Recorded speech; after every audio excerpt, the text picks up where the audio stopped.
Sa gahapon, gisugda nato pagpamati ang story of creation sa Book of Genesis, chapter 1. Gitiwas karon sa atong unang pagbasa. O kada gyud human sa gibuhat sa Ginoo, kanunay gid niyang isulti og nakita sa Dios nga maayo ang iyang nabuhat. In short, wala gyud nabuhat ang Ginoo nga dili maayo.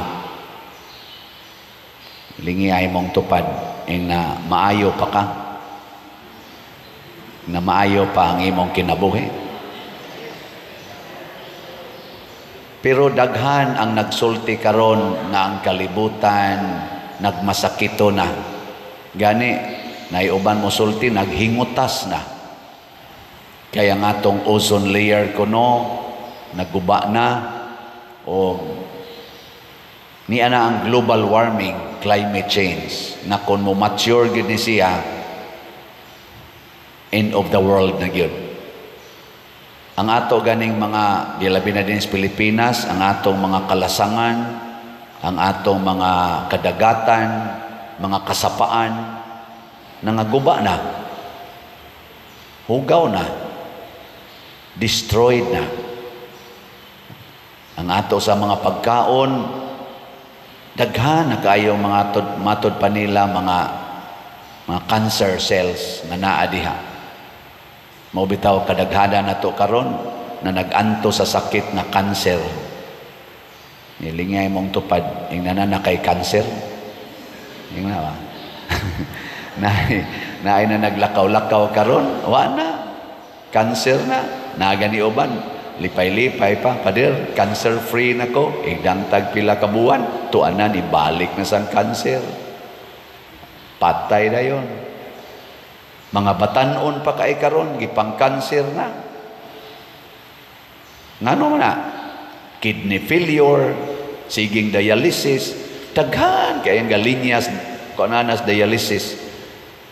Kanalang papakalawaton kung ato sa ospital, ato ta sa renal section pader, na ipakalawaton, adto na konto na naglinya, wala, ilang mga dugo, di as makina. Ana. Ang basin din na inisimba, nagdialysis na. Sa ato mga politisyan, wa ka sila'y cancer karon, kanang nanagan. Sugod ra baron sa official nga campaign para sa atong May election, way mga gipang cancer ana nila. Way mga kidney failure nila. Nya mudagan lang yapon, politika bahalag masakiton. Wa man gani ka kahimog healthy sa imong lawas, maka-healthy na noong kas katilingban. Pahuway na lang tingali, masakito na ka. Di ba? Mao na nga importante kayo nga makasabot ta nga ang gibuhat is Ginoo, original yung gibuhat sa Ginoo, maayo. Kinsa may naghatag og kadautan sa atong katilingban, ang yawa. Ang yawa dili magbubuhat, tigdagmal siya sa binuhat sa Ginoo. Ug unsa may gamiton sa yawa aron ta mawagtang sa passing ang balaod sa tao. Ang Ginoo sa iyang pagbuhat naa siya'y balaod, gitawag natog divine law, usay tawgon natog natural law. O kung ang atong mga balaod dinis kalibutan nga gipatuman dili gani mo align sa divine law, anha mosugod ang problema sa atong kinabuhi. Mao bitaw karon particular kay tag legality, pero ato nang gineglect ang morality. Luoy kay ta. Moral norms mao na gikinahanglan aron ma-align ta sa divine law. Ang mga legal norms mao nay mo-align sa atong human nature. Kung magsige na lang tag-focus aning legal, what is legal, nya malimot na ta what is moral, mga guba gid ta. Unang maguba ang atong relasyon. kaning kaguba ron sa relasyon sa ato mga politicians because they did immoral activities. Nya siging panalipod aning ilang immoral activities, hantod na nag-away, dagko kay taggastong kwarta, minilyon, binilyon atong gigastong kwarta, spending for their immoral activities. Nya managa na sad sa eleksyon, pangilad to the max natong mga butante. Lingay mong tupad, yung na magpailad pa ka? Pailad pa ka? Ana? Ing nakanang naong nimo ilarunon kayo. Bitaw. Ako mailhan man anak ko mga ilarunon. Una, mahigugmas kwarta. Kanang mahigugmas kwarta nga tao, kanang gasigig pangitag kwarta, ilarunon gyud na. Mao nang daghan kay nangailad tungod anang kwarta karon lang ganing bago na ina-scam na diha sa ospital. Naay mo scam diha sa atong mga bank accounts. Ngano man, pasaligan man kag kwarta, pasudlon man kas kwarta, na ina-scam ani mga utang na anhin taon managhilak pader tabangi in taon ko na ilad gyud ko. Na ina-scam aning hasta pagani ang love life, mas-scam pag yun. Naidagang na-scam sa love life, Inay mo tupad, wa ka nagmahay, anay mo love life. Na-scam, kaya nga naman, naidaghag kwarta, edit-date dayon, sakay-sakay sakyanan, daghan ako kaila, nangabuntis, tungod anang na ang scam-scam sa uyab-uyab. Niya, pagkabuntis na, biyaan, na-scam. Binlag, bata, dito rabasad, gidelivers, ginikanan, na utros ang na-scam. Tungod anang gitawag o kwarta. Mao ginaroy number 1. Karon gani sige hantag na kadungog ta ang mga istorya diha anang social media about political situations. Common kay nako madungog nabudol ta. Tungod gyapos kwarta. Kwarta gyud. Kusog sa kaya na nato, kining impeachment, nga paspas kayo, one day ra, impeach na, tungod yapos kwarta. Di ba? Kwarta ang gipasanginlan. Dini sa tong simbahan, na kwarta. O tanawa, di ba, wag kita na bodol, kay wamasan mo mamalit og slat. Kamu basta pare gani mo sulti hinay kay mo palit hinay jud kayo pero og papaliton gani og numeros loto numero sa swerte hala gyud linya pero ingnon gito palit mog slot kay tagaan mo sa Ginoo og grasya asa maminaw because nailad tas yawa kwarta ang iyang gisulti tanawa si Kristo kwarta ba ang iyang gigamit dili gugma ang iyang gigamit. Ang mahal nga birhen, kwarta ba ang iyang gigamit? Sa dihang nagpakita siya dito sa Our Lady of Lourdes, ngadto sa 14-year-old na sa tingnan na to, Bernadette. Asam din ang Lourdes? Germany o France? France, Ang samtong tuiga? Di ba wa kita maghunahon na pero ingna unsan tuiga to mga tuiga ning mga artista may kita mo kuan ang otro sa ko no murag 1858 nagpakita unsa may gigamit pag-ampo rosaryo pagtuo ang gigamit sa mahal nga birhen buhia ang pagtuo ang masakiton nga bata dalagita 14 years old mo iyang gipakitaan aron pag matuod nga gamiton sa Ginoo ang kaning mga pobre mga huyang dito sa Our Lady of Fatima ang gipakitaan sa mahal nga birhen mga bata kwarta bay gigamit pag-ampo gihapon pag-ampo mao na nga aron masulbad ning atong problema ron sa kalibutan labi na dinhi sa atong nasod labi na ning kagubot o kalisod mubalik ta sa paghigugma sa Ginoo dili sa kwarta.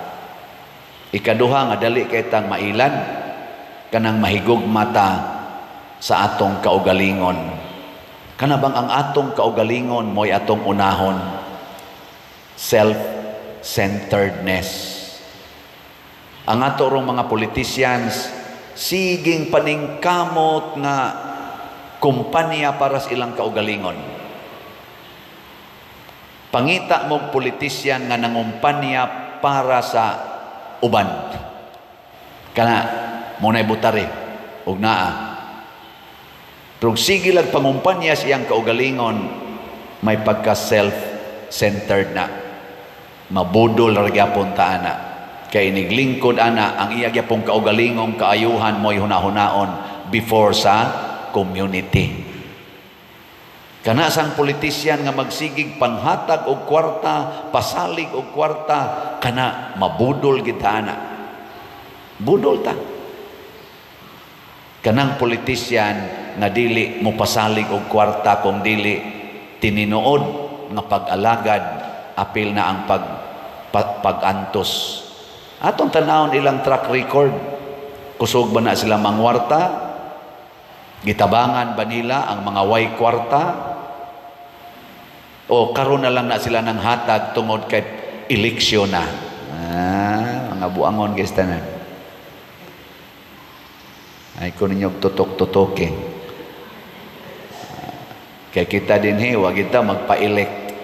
Pero 127 na kabalay nga pobre gyud kay na nagyaka siyuta ang atong napatukod karon, maayo na ang ilang kahimtang. Dili na nato maihap pila ka thousands of families ang atong nahatagag bugas, pila ka masakiton ang atong natambangan sa ilang mga tambal, pila ka lungon ang atong nahatag sa mga iglulubong nga di malubong kay way lungon or wa mahuman og bayad ang lungon, pugnan masas punerarya dili ipalubong basta di mabayran. Nakatabang ta ana, wa ta magpa-eleksyon. Nganong nakatabang man ta? Kay ni ay mga tao nga atong mga parishioners online o kamong territorial parishioners nga inig-ingon ako nga ato ning tabangan manghatag gidayon.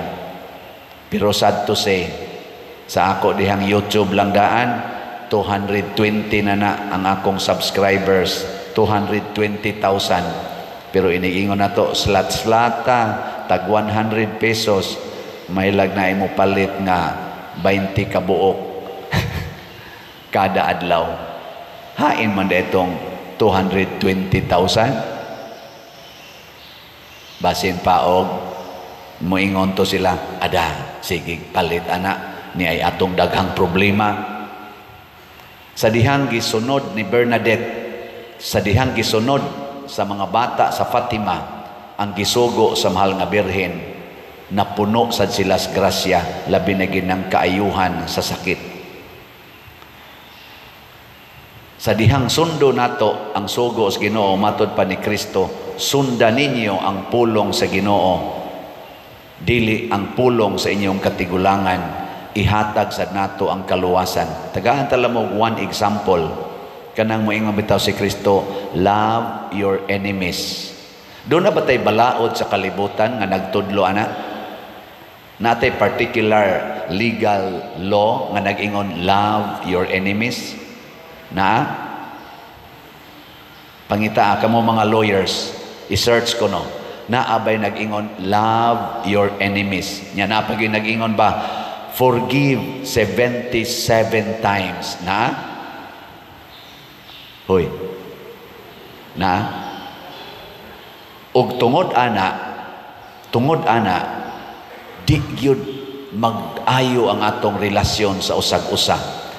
Bisag kapila na ta nag-eleksyon, sige tag-ingon, this is a holy, the right of suffrage, a holy, sana ka na, right ba na? Tawag na.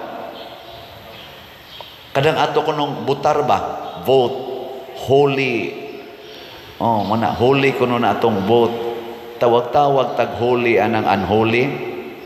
Tanawa. Respetuan bagod sa kuan. Respetuan bagod sa atong mga katawhan.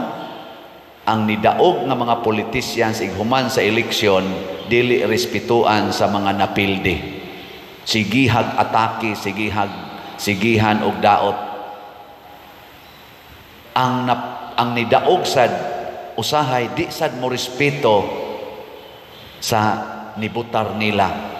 Atakihon sa nila kadtong wa mo butar nila, ilang lisod-lisoron. Ug kinsa tong musupak nila, ila dayong piiton, atakihon, i-impeach pagani. Mura nagsila nay hawd. Dili na ang mga tao. Tiyaw mo kana 32 million ang nagbutar, wa man nagreklamo ang 32 million, ang ni-impeach 215 ra, equal ra biya ng atong votes. Kana mga congressmen ug ang akong butar inig panahos eleksyon parihara na. One vote, one count. Nya tungod lang kay nakalingkod na kadiha, gamhana na kay ka, tumbahon lang ang 32 million sa 215. Gikonsulta o sa atong 32 million unta kung unsay ilang majority decision. Una pa mobutar kining 215 nga gitawag og representatives.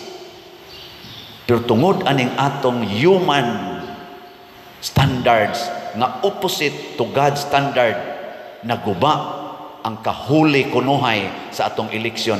May pagwa na eleksyon. Di ba? Ay bitaw padayon tag-eleksyon. Ato nang suwayan. Naapagining tikas panahos eleksyon. Dili lang panahos kumpanya, tinikasay, kinamangay, kuno. Kana pag yung pag-adjust sa resulta, dagdag, bawas, automated man or manual man, naagi ng dagdag, bawas nga accusation. Kaluoy sa atong Pilipinas. Hinaut unta, mawa na karong panahos eleksyon. Iampo nato, mauni ang sakit nga kanser sa atong Pilipinas, graft and corruption. Kanser na ni. Tinikasay sa eleksyon, kanser na ni. Political parties by patronage, kanser na ni. Muna ato na siyang suwayan og ampo sa mahal nga Birhen sa Lourdes. Mahal nga Birhen sa Lourdes, ayuha taon mi. Nya motubag sad ang mahal nga Birhen sa Lourdes, do what my son is telling you. Do everything what my son is telling you.